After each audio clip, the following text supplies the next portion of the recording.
तर सरकारचं शिष्टमंडळ जरांगेंना आज पुन्हा भेटणार असल्याची शक्यता वर्तवली जाते। जरांगेंच्या मोर्चाला आता 2 दिवस उरलेले आहेत। अर्थातच घडामोडींना वेग आल्याचं दिसतंय। जरांगेंनी मोर्चा काढू नये आणि मुंबईमध्ये इतक्या मोठ्या प्रमाणावरती मराठा बांधव येऊ नयेत यासाठी आता सरकारकडून मनधरणी केली जाते। 2 दिवसांपूर्वी सरकारच्या शिष्टमंडळानं जरांगे पाटील यांची भेट घेतलेली होती आणि आज पुन्हा एकदा ही भेट होऊ शकते। आणि या सगळ्याविषयी बोलूयात। स्वतः मनोज जरांगे आपल्यासोबत जोडले गेलेले आहेत। मनोजी, आम्ही दृश्य बघतो आहोत तुमची 20 जानेवारीला जो मोर्चा निघणार आहे त्यासाठी ट्रॅक्टर मोर्चाचा सराव तुम्ही करताना दिसला होतात।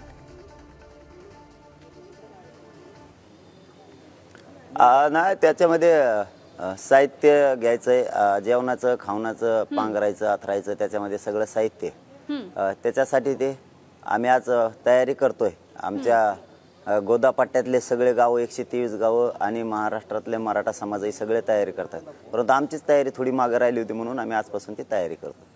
बरं, कुठून कुठून साधारणतः आणि किती ट्रॅक्टर एकूणच या मोर्चामध्ये सहभागी होऊ शकतात?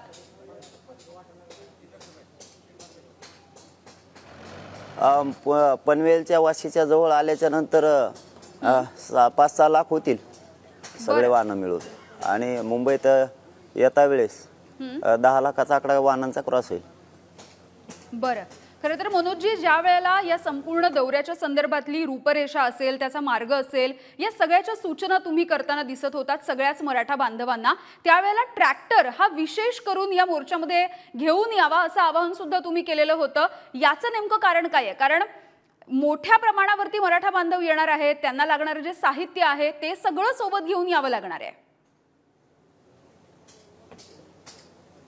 ट्रॅक्टर याच्यासाठी की ते ट्रॉली मोठी राहते त्याची, त्याच्या सगळ्या वस्तू ठेवता येतात, जेवणाचं खावणाचं सगळं सरपण ठेवता येतं। आम्हाला त्याला लाइटिंग बसवता यायला लागल्यात, कारण कुठं अंधार राहणार आहे, कुठं लाईट असणार आहे, कुठं नसणार आहे, बरोबर। तर मग त्या बॅटरीला जोडून त्याला बल्ब लावता येतात, कारण अंधारात कुठं चोकाट्याचं झोपायची वेळ येणार आहे, कारण आपण आपल्या वाहनापाशी सगळे झोपणार आहेत, आपल्या वाहनाचं संरक्षण आपण स्वतःच करणार आहेत, आणि आपल्याला रॅलीतलं ही स्वयंसेवक म्हणून आम्हाला सगळ्या महाराष्ट्रातल्या मराठा समाजाला काम करायचं। त्यामुळे जिथं जागा मिळेल त्याच ठिकाणी ते थांबणार आहेत। पुढचं टोक ते मागचं टोक असं कोणीच म्हणणार नाही की मी पुढं पाहिजे, कोणी म्हणणार नाही मी खूप मागं राहिलो। प्रत्येकाचं एकच ध्येय आहे, आपण मुंबईच्या दिशेनं गोरगरीब मराठ्यांना आरक्षण मिळावं म्हणून निघालोत। मागं आहेत का पुढे आहेत हा उद्देश कोणाचाच नाहीये, फक्त आपण त्याच्यात साक्षीदार आहेत या लढ्याचे। आणि विषयाच्यामध्ये ताई पुन्हा असं एक झालेलं आहे की पूर्वीचा जर अंदाजा काढला तर 15 ते 20 किलोमीटर पायी चालायचं असं होतं। त्यामुळे अंदाजा लावला होता मराठा समाजानं की किमान 1 महिना तरी आपल्याला तिथं जायला लागणार आहे, 25 दिवस किंवा 1 महिना।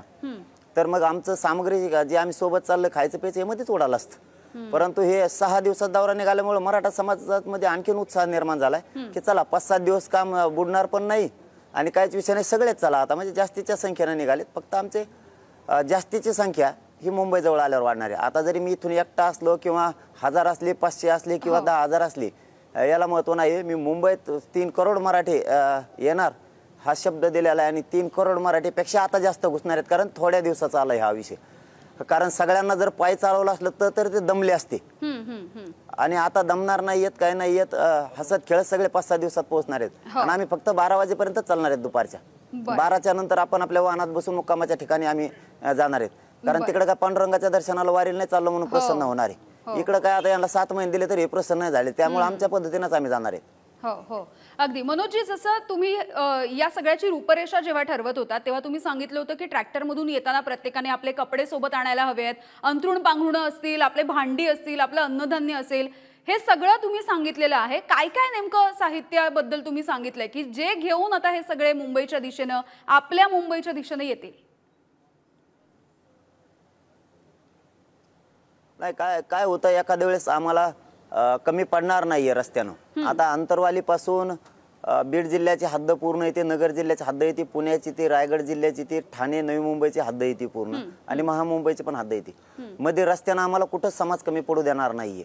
रस्त्यात लोक आसपासचे जे गाव आहेत रस्त्यावरती हे स्टॉल लावणार आहेत, जेवणाचे, पाण्याचे, डॉक्टरांचे स्टॉल लावणार आहेत, बाथरूमचे पण काही जण स्टॉल लावणार आहेत। तसं पाहिलं तर आमचे मुक्काम हे डोंगरातच आहेत, प्रत्येक ठिकाणी आम्ही डोंगरा ठिकाणीच मुक्काम ठेवलेला आहे। त्यामुळे आम्हाला काहीच कमी पडणार नाही रस्त्यानं, मराठा समाज काही कमी पण पडू देणार नाही। तरी पण जर एखाद्या गावात कुठं आमची सोय नाही झाली तर आम्ही पिठापासून तेल सगळं सगळं साहित्य घेतलंय, भाजीचं भाकरीचं सगळं साहित्य सोबत घेतलंय, पांघरायला हातरायला सुद्धा घेतलंय, ऊन लागू नये किंवा थंडी वाजू नये म्हणून स्वेटर सुद्धा सोबत घेतलेत.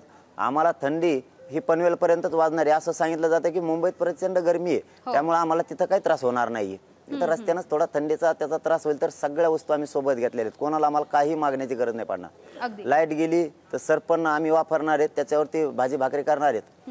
आणि जर गॅस सरकारनं नाही दिला तर त्याच्यासाठी सरपण घेतलं. आम्ही आमच्या तयारीनं पूर्ण मुंबईकडे निघालेलो आहेत. आणि 20 जानेवारीला मात्र आम्ही आरक्षण मिळालं तरी येणार आहेत आणि नाही मिळालं तरी पण येणार आहेत. बरं मनोजजी, ज्या पद्धतीनं आता खरं तर महाराष्ट्राने असेल देशाने असेल हा जो ट्रॅक्टर मोर्चा आहे तो शेतकऱ्यांचा अनुभवलाय आणि त्याच्यानंतर तुम्ही आणि तुमच्या सोबत असणारे मराठा बांधव हे सगळे ट्रॅक्टर आणि इतर ज्या काही वाहनं आहेत या सगळ्यामधून येणार आहात, तुमचा पायी मोर्चा सुद्धा येणार आहे.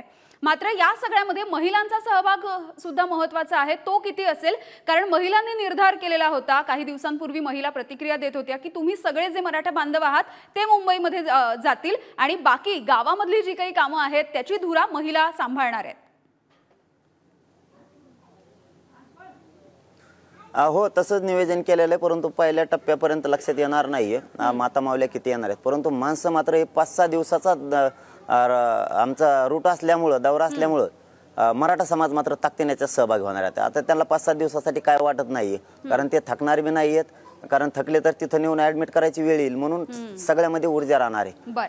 आणि माता मावल्या किती येणार आहेत मात्र हे पहिल्या मुक्कामाला लक्षात येईल. परंतु आम्ही सगळे वाहनं घेऊन हे आमच्या दैनंदिन जीवनाला ज्या जीवनावश्यक वस्तू लागतात त्याच्यासाठी ह्या वाहनं घेतलेले, त्यात का दगड किंवा काठ्या घेऊन आम्ही यायला लागलेलो नाही. त्यामुळे सरकारनं आंतरवालीचा जो प्रयोग झाला तो प्रयोग पुन्हा करण्याचा प्रयत्न करू नये, कारण आम्ही शांततेत तिथं आमरण उपोषणाला मराठा समाज यायलाय, माझ्यासह माझा मराठा समाज सुद्धा यायलाय. देशातलं सगळ्यात शांततेचं हत्यार कोणचं असेल तर आमरण उपोषण आहे. आणि याला जर तुम्ही रोखण्याचा प्रयत्न केला, अडवण्याचा प्रयत्न केला तर तुम्हाला यावेळेस जड पण जाणार आहे आणि तुमचा राजकीय करिअर सोपडा साफ करून टाकणार आहेत, मराठी ठेवणार नाहीत. आणि हे नुसतं महाराष्ट्रातच होणार नाहीये, मग आम्ही 7-8 राज्यात जवळपास 42 लाखापेक्षा कोटीपेक्षाही जास्त आहेत. कारण आम्हाला सगळीकडून फोन यायला लागलेत आता की हरियाणा असन, गुजरात असन, राज्यात राजस्थान असन, मध्य प्रदेश असन, गोवा असन, कर्नाटक असन, इथून सगळ्या तेलंगणापासूनच्या मराठ्यांचे सुद्धा आम्हाला फोन आहेत आता की आपण एकत्रित असा महाराष्ट्रातला जो आरक्षणाचा देशाचा लढा आहे हा लढूयात.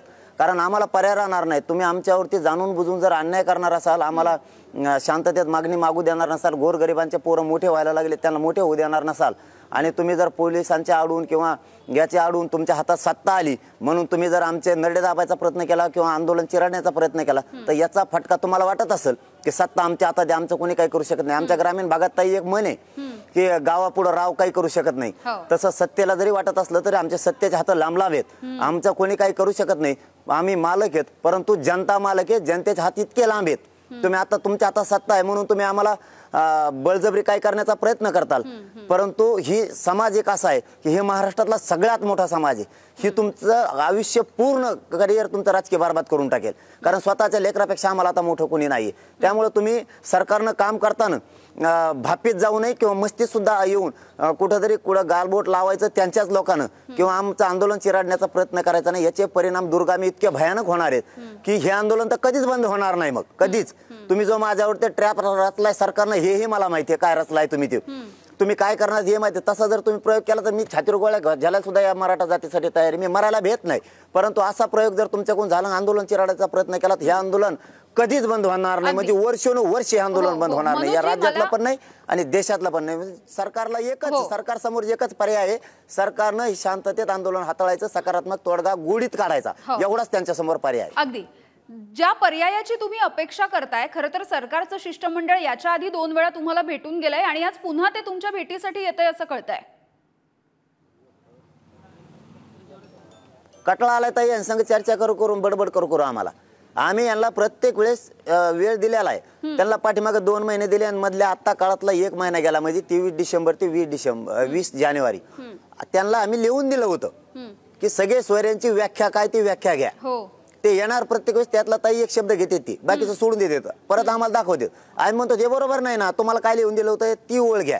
ते परत मग त्यांनी दुरुस्तीला जातो. मग ते काय करणार आहेत ताई, आम्हाला आता लक्षात आलं हे काय करणार आहेत, हे आमच्याकडे येणार, ते परत समाजाला सांगणार आहेत चॅनलच्या माध्यमातून की त्यांनी सगळे सोयऱ्यांची मागणी केली होती, आम्ही त्यांची मान्य केली तरी नाही म्हणतात. आम्ही तुम्हाला व्याख्यासह घ्या म्हणतोय, म्हणून आम्ही ते वापस पाठवतो. व्याख्यासह का घेत नाहीत. आणि दुसरा ताई याला जोडून महत्वाचा मुद्दा आहे की तुम्ही ज्या 54 लाख नोंदी सापडल्यात त्यांना प्रमाणपत्र दिलेत का, तरच त्या सगळ्या सोयऱ्यांच्या आदेशाचा वट हुकुमाचा उपयोग होतो, नाही होत नाही. जसं की एखादी विहीर तुम्हाला खांदायची, अगोदर विहीर खांदा लागल, तुम्ही तसं न करता तुम्ही अगोदर मोटर आणून ठेवली आणि विहीर नंतर खांदायची, असं कुठं होतं का? मोटर काय मातीत टाकीता का, त्या ढेकळात टाकायची का?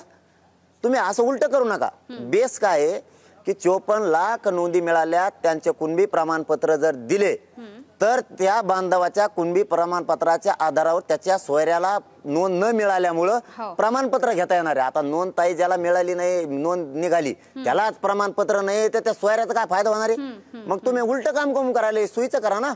नोंदीचा अगोदर करा, त्याच्यानंतर हा अध्यादेश काढा, वट हुकूम काढा सगळ्या सोयऱ्याचा. तुम्ही अगोदर सगळा सोयरा आणलाय आणि 54 लाखाचे किती नोंदी दिल्यात, किती कुणबी प्रमाणपत्र वाटप केले, त्याच्यामुळे आम्ही आमच्या मागणीवर ते ठाम आहेत.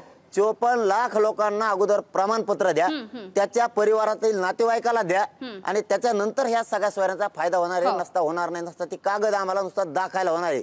आणि मी मराठा समाजाची फसवणूक नाही करू शकत, सरकारची बाजू मी नाही घेऊ शकत. आम्हाला माहिती आहे तुम्ही असंच कागदात खेळून आमची फसवणूक करणार आहेत आणि ट्रॅप जो तुम्ही रचलाय त्याच्यात तुम्हाला काहीतरी असा घोळ घालायचा आहे. त्यामुळे तुमचं हे कारण आहे. मराठ्यांना सांगायचंय तुम्हाला की आम्ही ती मान्य केलं होतं शब्द, यांनीच ऐकलं नाही, म्हणून मराठ्यांना या पुढारी चॅनलच्या माध्यमातून म्हणजे आज पुन्हा एकदा तिसऱ्या वेळेला जर हे शिष्टमंडळ तुम्हाला भेटायला आलं तर अपेक्षा करूया या सगळ्या मागण्या मान्य झालेल्या असतील. धन्यवाद, तुम्ही सविस्तरपणे बातचीत केलीत याच्यासाठी.